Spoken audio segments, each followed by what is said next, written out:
दशहरे के उपलक्ष्य में हम और आप आज जानेंगे, सीखेंगे, बात करेंगे सिर्फ दशहरे के बारे में नहीं, लेकिन वो बातें जो शायद आपने अभी तक ना कभी पढ़ी होंगी, ना सुनी होंगी, ना सोची होंगी। आज हम जानेंगे दशहरे का असली मतलब क्या है, रावण कौन थे, भगवान राम ने रावण को इस दिन युद्ध में हराया था, रावण को जलाया नहीं था। दशहरे का शुभ मुहूर्त या फिर दशहरे का विजयदशमी का दिन बिना मुहूर्त का मुहूर्त है, जिसमें हम सारे दिन में कभी भी कोई नया शुभ कर्म कर सकते हैं।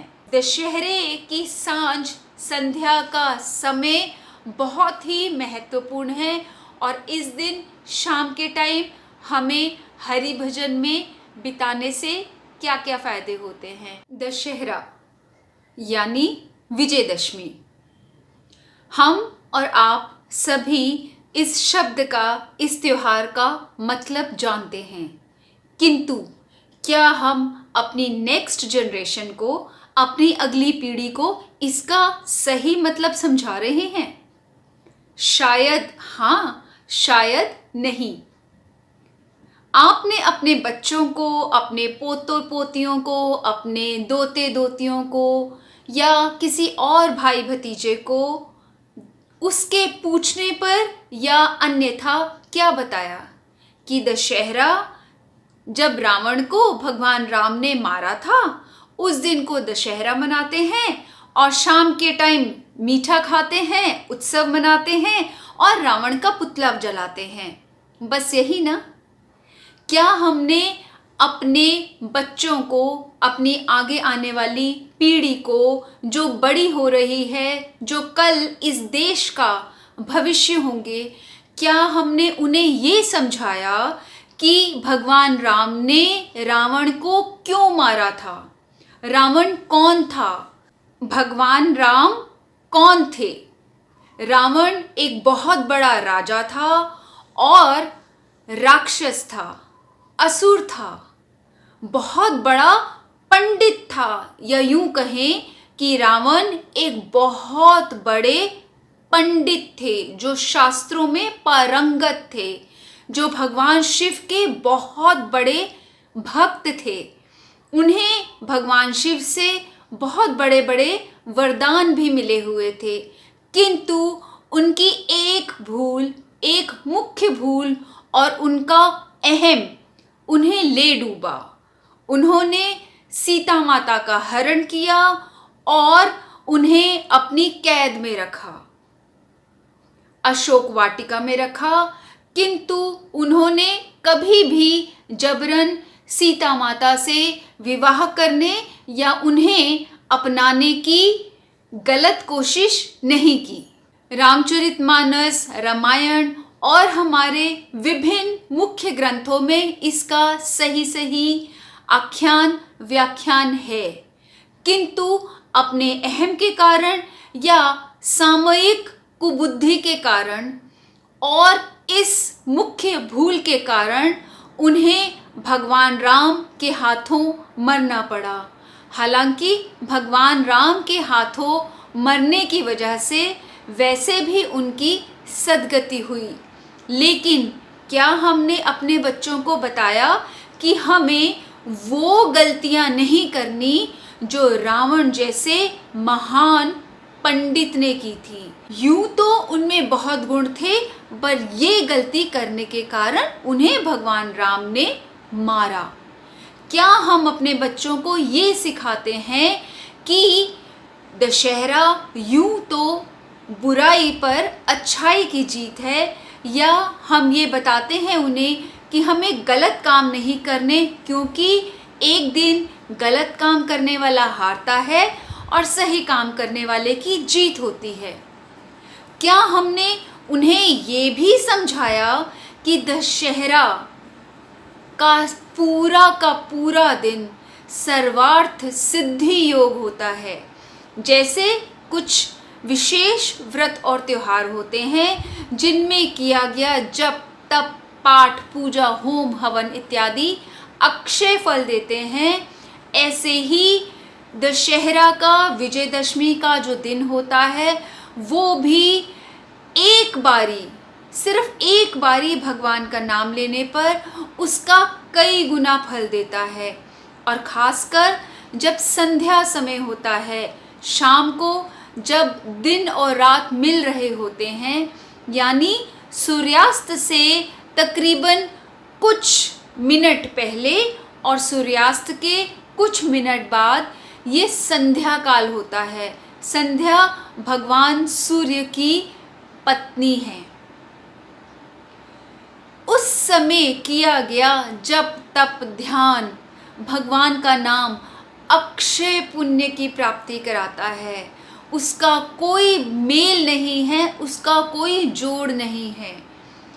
इस दिन खास तौर पर बाकी सब काम छोड़ के सिर्फ प्रभु का नाम कीर्तन और उसका धन्यवाद करना चाहिए और प्रभु को बोलना चाहिए कि प्रभु हमें सब बुराइयों से दूर रखिए, हमें इतनी शक्ति दीजिए कि जैसे आपने हमेशा सत्य का साथ दिया, हम भी कठिन किंतु सत्य की राह ही अपनाएं, हम भी अपने अंदर की बुराइयों पर विजय पाएं और हम ये हमेशा समझें कि हमें बुराइयां त्याग के हमेशा अच्छाइयों को ही अपनाना चाहिए, क्योंकि अंततः बुराई पर अच्छाई की ही जीत होती है।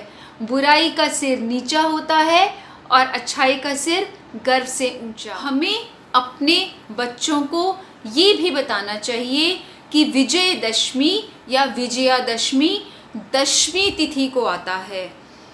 आश्विन मास के नवरात्रों की नवमी के अगले दिन दशहरा मनाया जाता है और ये उसी दिन होता है जिस दिन सायंकाल को दशमी हो। धीरे धीरे प्रयत्न कीजिए कि अगली पीढ़ी को हम इंग्लिश डेट्स के साथ साथ हिंदी तिथियों का भी ज्ञान दें। विजयदशमी का पूरा दिन ही बहुत ज़्यादा महत्वपूर्ण होता है, किंतु सूर्यास्त से कुछ समय पहले से तारे निकलने तक का समय बहुत ही उपयोगी होता है। असली में इस दिन रावण को जलाया नहीं गया था। भगवान राम और रावण के बीच जो युद्ध हो रहा था, उस युद्ध में राम जी ने रावण के ऊपर विजय प्राप्त की थी। और अपने बच्चों को यह भी समझाइए कि जैसे दशहरे पर बुराई के ऊपर अच्छाई की जीत हुई थी, वैसे ही हमें कोशिश करनी चाहिए कि हमारे अंदर जो भी राग द्वेष हैं, जो भी काम क्रोध लोभ मोह मद अहंकार वितृष्णा तृष्णा लालच भय शोक चिंता है और खासकर अशांति है, उनसे हमें स्वयं ही लड़ना है, कभी समझाना है, कभी समझना है और उन पर हमें और उन बच्चों को जीत हासिल करनी है, ताकि उनका जीवन सुदृढ़ बने, सशक्त बने और वो डिप्रेशन जैसी बीमारियों में आगे चलकर ना फंसें। आप बीज बोइए, उनकी नींव तैयार कीजिए ताकि वो तन मन से सशक्त बने और अपने अंदर की बुराइयों पर खुद ही विजय पाएं।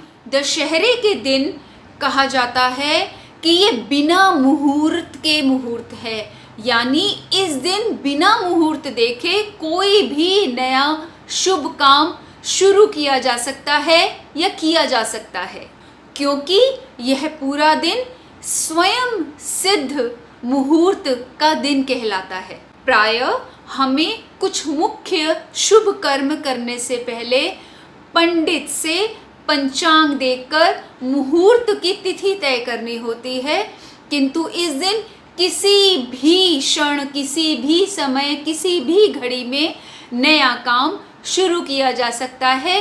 किसी भी पंडित को मुहूर्त पूछने की ज़रूरत नहीं है। हमारा यह नैतिक कर्तव्य है कि हम भारतीय संस्कृति की इस उच्चतम धरोहर को अगली पीढ़ी तक पहुंचाएं। इसलिए दशहरे की संध्या को, साय को भगवान के आगे दीपक जला के शुद्ध तन और मन से भगवान को प्रीति पूर्वक भजें और उनका नाम लें, उनका धन्यवाद दें और स्वयं ही अपनी बुराइयों पर विजय पाएं। ऐसा करने से न केवल इस लोक की कामनाओं की पूर्ति होती है, वरन पारलौकिक और भविष्य में या अगले जन्मों के कर्मों के बंधन में भी सुधार लाया जा सकता है। ध्यान रहे, ये सब निहित कर्म हमारी प्रारब्ध बदलने में सहायक होते हैं। जैसे रसरी आवत जात से सिल पर पड़त निशान, ऐसे ही आप थोड़े थोड़े छोटे छोटे शुभ कर्म अगर करते रहेंगे तो निश्चय ही एक दिन ऐसा आएगा जब आप अपनी मेहनत से, अपने पुण्य कर्म के फल से अपना भाग्य बदल पाएंगे। जितना आपको इस जीवन में मिला है, कम से कम उतना या उससे कुछ बेहतर ही अगले जन्म में प्राप्त करने की कोशिश कीजिए। तो आइए इस दशहरे को हम अपने मन की बुराइयों को समझें, जानें और उन पर स्वयं से लड़कर विजय पाने की कोशिश करें। यही सच मायने में विजयदशमी या दशहरा होगा। तो आइए हम अपनी सही समझ अपनी आने वाली पीढ़ी और अपनी आगे वाली पीढ़ी के साथ साझा करें, ताकि हम अपनी नैतिक जिम्मेवारी तो निभाएं, साथ ही साथ धर्म का सही प्रचार प्रसारण भी करें अगली पीढ़ी को।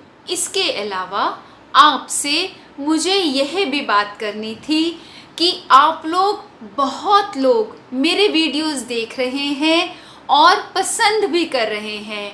मुझे दिखता है कि बहुत हज़ारों की संख्या में यूनिक व्यूअर्स हैं जो कि बार बार मेरे वीडियोस को देख रहे हैं, लेकिन फिर भी सब्सक्राइबर्स की संख्या कम है। इसका मतलब है कि नए नए लोग मेरे वीडियोस के, मेरे चैनल के साथ जुड़ रहे हैं और वो बार बार नए वीडियोस देख रहे हैं, किंतु वो सब्सक्राइब करना भूल जाते हैं।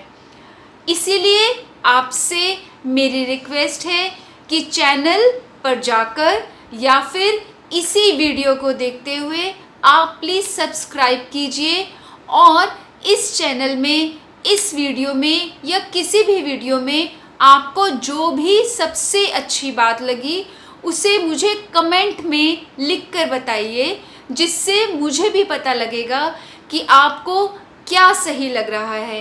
क्योंकि मैं तो अपने दुर्लभ मनुष्य जन्म को सफल बनाने का प्रयास कर ही रही हूँ, अपने ज्ञान को आपके साथ साझा कर ही रही हूँ। अब ये आपकी बारी है कि आप कुछ नया सही समझ सीख के मुझे बताएं और औरों के साथ शेयर करें। इस बातचीत का ताना बाना आगे चलकर बढ़े, इसके लिए आपको सब्सक्राइब करना अति आवश्यक है। इसलिए मुझे भी प्रोत्साहन दीजिए, सब्सक्राइब कीजिए, लाइक कीजिए और कमेंट में लिख के बताइए कि आज के वीडियो में आपको मुख्य 3 बातें नई क्या पता चली, ताकि ये हमारा बात का सिलसिला आगे बढ़ सके। हैप्पी दशहरा, विजयदशमी की आपको बहुत बहुत शुभकामनाएं।